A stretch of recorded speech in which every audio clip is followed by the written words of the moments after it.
princess with Tara. Hi everyone, welcome back to my channel. Ado myam ngasi ki video sidi title li sudum khangam mani ai ya sem doi ni. Haidi ai ya do when sumaina long thorak puto kuira ga sum in thorak puto ma in thore ba. Thaina ai je accident gum thoki bagi ya do shok pane ba sai da. Pulap soga kan kuira ga hoje in thore da gi yadri kain haide. Ai jo. Yadri haiden mana de asing bagi ai to se ai ya se loi phadring phadrang loi lei re ba duga hai su ya da bani ba ya se adugi ya sem du rani ngasi di aduga doctor da su khaipet phajana ta na ngasi khatang pulap pharoi hai dai ne ai ga bidya la samida sin la ai ya ai ulla ro gi ta la nang nya du utoi ne ai bidya la sa to ba da gi khoi ma na su e nang gi su khar le ga di si do ya do ya ra roi na sin ba tan le yam chi phajai tal i da mo tal ai ji i dau ge ba ai ju i tau do ni khar le ga dum photo video ni ya se ba chat la se mama su hale nga sai de mama ngai ram ba ne ado hojik ya se bam la chat chi ka no mang da Mamaearth hai ba peta certified princess sidagi shampoo amaga conditioner amu ucharam ge ba sigi shampoo jina henna shampoo ne oga conditioner shine henna conditioner ne mangon da yauri se haidi ai mamang da su sigi ani se utti ut khrabane sijana ba nungai bane ba kai gi no hire kan da ekoi gi sam se gray gumbo oirakpa adagi pok gumba tholakpa oiraga di henna sijana ra kan da yam nungai Crafted with the natural goodness of henna and deep roast coffee, this shampoo deeply cleanses, nourishes and strengthens your hair from root to tip. Formulated with coconut and indigo oils, the shampoo also helps to retain the essential moisture of your scalp while also preventing premature gray. Shampoo used to matung the henna conditioner se amu use to doine aduga sige se seasonar kan da khoi sham damage kaimta lairoi aduga dryness ka kaimta phawroi kaigina har kan da mangon toxins or harmful chemicals amadi dyes yaude. By the way, all Mamaearth products are free from harmful chemicals and are all natural. And every time you buy from them, they will link your order on a website to a tree that they plant that exits your location, picture and the species of the tree will be sent to you. Mamaearth ki oina loyalty program amasu launch tawre se goodness insider haina oye maming do sigi sida koina free shipping laini aduga pot order tawba khudingi free gifts dum phangni exclusive sales su phangni offers mayam insiders khaki oina sigi insider se yawninga gadi ai link to makha da description da hapcharamge adugi shu mathakta Mamaearth ki masai official website tagi lairagadi easy access to sales amadi early discount phangani ado sigi products kai se no hojina ninga gadi ai makha da magi link se ka da loi hapcharamge description da aduga ma masagi website tagi lairagadi Teresa 2022 se use store gadi 20% off phangdoine ado myam mapham do amuk chatlaga horen ya se moda namagi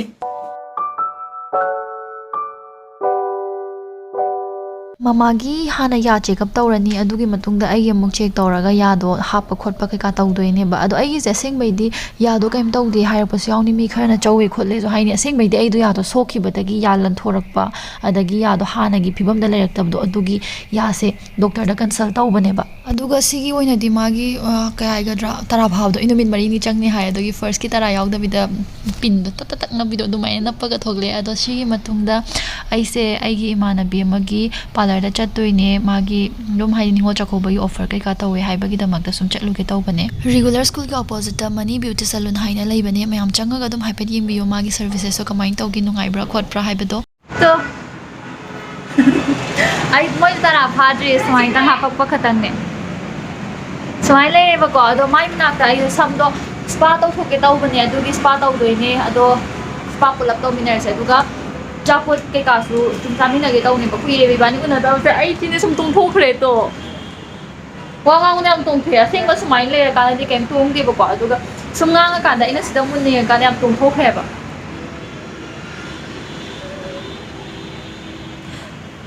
Mana simhan ba ni? Kay pawe nang ya pamba tawra ba ni na. Mana ngon da sem mo na hai ago sem ba sumaga chat min na mama na pubi re hambra aduga ya phung ni hai ko mu thoi no ngai tra do paisa su pisan ram ni sem na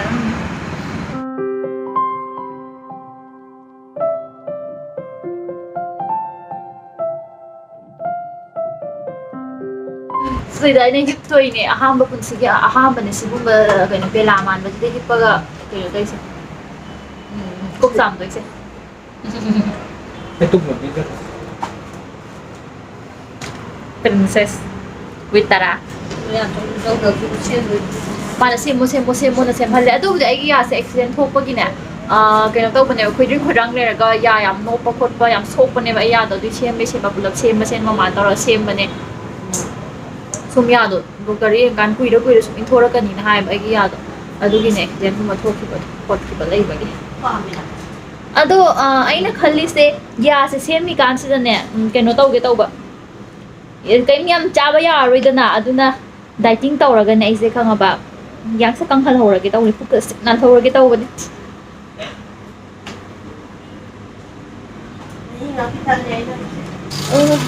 ꯁꯨꯝ ꯆꯣꯠꯍꯜꯂꯛꯀꯅꯨ ꯁꯨꯝ ꯆꯣꯠꯍꯜꯂꯛꯀꯅꯨ ꯍꯥꯏꯁꯤꯗꯤ ꯅꯪ ꯃꯥꯏ ꯇꯥꯗ꯭ꯔꯤꯔꯕ ꯇꯥꯏꯌꯦ ꯑꯗꯣ ꯄꯤꯁꯨꯝꯁꯦ ꯊꯦꯡꯗꯕ ꯃꯣꯏꯅ ꯊꯦꯡꯕꯕꯨꯗꯤ ꯌꯥꯏ ꯍꯥꯏ ꯑꯗꯨꯏꯁꯨ ꯌꯥꯝ ꯀꯟꯅ ꯊꯦꯡꯗ꯭ꯔꯕꯗꯣ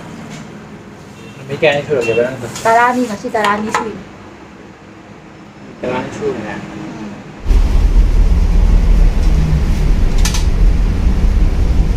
ꯃꯈꯣꯡ ꯇꯤꯡꯉꯦ ꯃꯈꯣꯡ ꯇꯤꯡꯉꯦ ꯑꯩꯁꯤ ꯇꯤꯡꯍꯟꯕꯁꯦ ꯀꯟꯗꯤꯁꯅꯔꯒ ꯂꯨꯈꯤꯕꯅꯦꯕ ꯀꯩꯁꯨ ꯇꯧꯔꯣꯏ ꯅꯠꯇ꯭ꯔꯣ ꯉꯔꯥꯡꯗꯪ ꯂꯨꯔꯤꯅꯤ ꯂꯨꯗ꯭ꯔꯁꯨ ꯌꯥꯒꯗ꯭ꯔꯥ ꯁꯤꯅꯤꯗ ꯑꯩꯗꯤ ꯄ꯭ꯔꯤꯟꯁꯦꯁꯅꯤꯅꯅꯦ ꯌꯥꯗ ꯀ꯭ꯔꯥꯎꯟ ꯎꯞꯄꯦ ꯑꯩꯗꯤ ꯌꯥꯒ ꯇꯔꯥꯛꯄ ꯊꯥꯏꯅ ꯌꯥ ꯇꯔꯥꯎꯕꯗ ꯍꯩꯅꯗꯦꯕ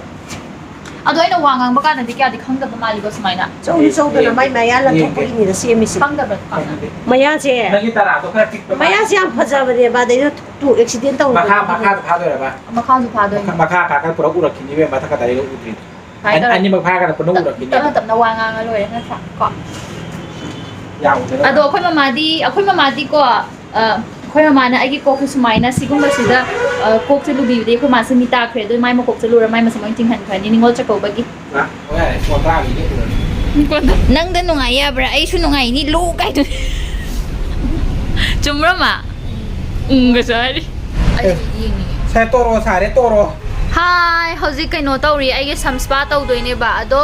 ꯃꯅꯤꯒꯤꯁꯦ ꯍꯧꯖꯤꯛꯀꯤ ꯑꯣꯏꯅꯀꯣ ꯁꯝ ꯇꯤꯡꯕꯗ ꯂꯨꯄꯥ 2,000ꯗ ꯑꯣꯐꯔ ꯇꯧꯊꯣꯛꯑꯦ ꯍꯥꯏ ꯑꯗꯨꯒ ꯀꯦꯔꯥꯇꯤꯟ ꯇꯧꯅꯤꯡꯕꯒꯩꯒꯤꯅ 2,500ꯗ ꯑꯣꯐꯔ ꯇꯧꯗꯣꯏꯅꯦ ꯀꯦꯔꯥꯇꯤꯟꯒꯤ 2,500 ꯄꯔꯃꯅꯦꯟꯠꯀꯤ 2,000 ꯁꯤ ꯈꯛ ꯅꯠꯇꯕꯤꯗ ꯄꯤꯁꯨꯝ ꯑꯃꯗꯤ ꯁꯝ ꯀꯛꯄꯈꯩꯁꯦ ꯍꯥꯏꯗꯤ ꯀꯦꯔꯥꯇꯤꯟꯒ ꯄꯔꯃꯅꯦꯟꯠ ꯇꯧꯕꯈꯩꯒꯤ ꯑꯣꯏꯅ ꯐ꯭ꯔꯤ ꯑꯣꯏꯗꯣꯏꯅꯦ ꯑꯗꯨ ꯁꯤꯒꯤ ꯑꯣꯐꯔꯁꯦ ꯗꯦꯠ 26 ꯐꯥꯎꯕꯅꯦꯕ ꯁꯝꯒꯤ ꯈꯛ ꯅꯠꯇꯦꯀꯣ ꯁꯤꯒꯤꯁꯦ ꯁꯝ ꯅꯠꯇꯕ ꯐꯦꯁꯤꯌꯦꯜ ꯇꯧꯒꯦꯔꯥ ꯑꯃ ꯑꯣꯏꯒꯦꯔꯥ ꯄꯥर्लꯔꯁꯤꯗ ꯂꯩꯕ ꯁꯔꯚꯤꯁꯦꯁ ꯂꯣꯏꯅꯃꯛ ꯗꯦꯠ 26 ꯐꯥꯎꯕ ꯑꯣꯐꯔ ꯂꯣꯏꯅꯃꯛ ꯄꯤꯕꯅꯦ ꯃꯌꯥꯝ ꯀꯩꯒꯨꯝꯕ ꯄꯥꯝꯃꯒꯗꯤ ꯑꯩ ꯃꯥꯒꯤ ꯐꯣꯟ ꯅꯝꯕꯔꯁꯨ ꯍꯥꯞꯆꯔꯝꯒꯦ ꯑꯗꯨꯒ ꯃꯉꯣꯟꯗ ꯀꯟꯇꯦꯛ ꯇꯧꯕꯤꯌꯣ ꯃꯥꯒꯤ ꯄꯥर्लꯔꯁꯤꯗ ꯆꯪꯉꯒ ꯑꯗꯨꯝ ꯀꯟꯇꯦꯛ ꯇꯧꯔꯁꯨ ꯌꯥꯕꯅꯦ ꯋꯥꯔꯤ ꯁꯥꯟꯅꯕꯁꯨ ꯌꯥꯝ ꯅꯨꯡꯉꯥꯏꯕꯅꯦ ꯃꯤꯁꯨ ꯌꯥꯝ ꯐꯕꯅꯦ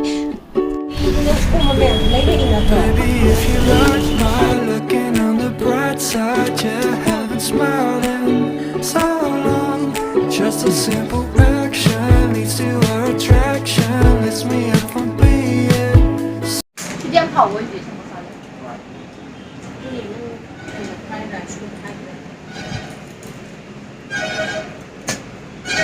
เย็นยาวนะ 是啊。 ꯍꯟꯗꯛꯀꯤ ꯅꯤꯡꯉꯣꯜ ꯆꯥꯛꯀꯧꯕꯁꯦ ꯑꯩꯈꯣꯏ ꯃꯃꯥꯗꯤ ꯆꯠꯂꯔꯣꯏ ꯃꯅꯨꯡꯗꯗꯤ ꯅꯨꯡꯉꯥꯏꯔꯝꯃꯣꯏꯗꯣꯏꯅꯤ ꯀꯩꯝ ꯈꯟꯗꯕ ꯁꯥꯔꯒꯁꯨ ꯑꯗꯣ ꯍꯟꯗꯛ ꯄꯦꯝꯄꯔꯗꯤ ꯐꯖꯅ ꯇꯧꯔꯦ ꯃꯃꯥꯡꯒꯤ ꯚꯤꯗꯤꯑꯣꯗꯁꯨ ꯁꯝ ꯇꯤꯡꯍꯟꯕ ꯑꯃꯨꯛ ꯇꯧꯔꯦ ꯍꯟꯗꯛꯅ ꯑꯗꯣ ꯃꯊꯪ ꯆꯍꯤꯗꯗꯤ ꯃꯃꯥꯁꯦ ꯐꯖꯅ ꯀꯦꯊꯔꯒ ꯆꯠꯄ ꯉꯝꯕ ꯑꯣꯏꯁꯅꯣ ꯑꯗꯣ ꯅꯈꯣꯏꯁꯨ ꯅꯈꯣꯏꯒꯤ ꯅꯨꯄꯤ ꯑꯗꯒꯤ ꯅꯈꯣꯏꯒꯤ ꯃꯃꯥꯈꯩꯗꯣ ꯑꯗꯨꯝ ꯄꯦꯝꯄꯔ ꯀꯩꯀꯥ ꯂꯣꯏꯅꯃꯛ ꯇꯧꯕꯤꯌꯣ ꯍꯥꯏꯗꯤ ꯑꯃꯨꯛꯇꯪ ꯂꯥꯛꯄꯅꯤꯗꯅ ꯆꯍꯤ ꯑꯃꯗ ꯑꯗꯨꯅ ꯈꯤꯇꯪ ꯍꯥꯏꯗꯤ ꯃꯈꯣꯏꯅ ꯇꯧꯍꯟꯅꯤꯡꯕꯗꯣ ꯃꯆꯤꯟꯅ ꯍꯥꯏꯗ꯭ꯔꯒꯁꯨ ꯃꯅꯨꯡꯗꯗꯤ ꯇꯧꯅꯤꯡꯉꯝꯒꯗꯣꯏꯅꯦꯕ ꯑꯗꯨꯅ ꯅꯈꯣꯏꯅ ꯋꯥ ꯌꯥꯝ ꯈꯪꯕꯤ ꯁꯥꯔꯒ ꯐꯠ ꯂꯥꯎ ꯇꯧꯊꯣꯛꯄꯤꯔꯣꯕ ꯑꯗꯣ ꯌꯥꯝ ꯉꯁꯤꯒꯤ ꯚꯤꯗꯤꯑꯣꯁꯦ ꯁ꯭ꯋꯥꯏꯗ ꯂꯣꯏꯁꯤꯟꯖꯔꯒꯦ love you all happy Ningol Chakoba and happy Diwali. Love you all. Bye bye.